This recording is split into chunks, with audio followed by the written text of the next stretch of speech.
بقالی عمو ایوز برنج نداشت. شیر را با دفترچه بسیج می خریدیم. 1 مهر 2 شیشه شیر.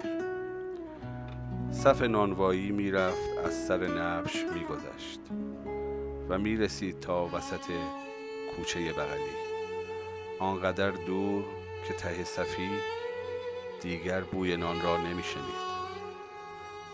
آدمک هایی که روی مه شیشه ها می کشیدیم به چسب های زبدری که می رسیدند نصفه می ماند، ناقص الخلقه.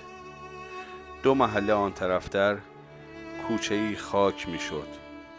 ما چشممان به آسمان بود، به دودی که شبیه هیولا دست و پا در می آورد. به امام حسین تیله سپرت موند دست پسرخالم موند زیر آوار. رادیو آمار میداد، تلویزیون سرود میخواند و ما تشنه بودیم، چون یادمان میرفت وقت آژیر قرمز آب ببریم توی زیرزمین. بابام گفته همین که قسمت آخر سندباد پخش بشه جنگ هم تموم میشه.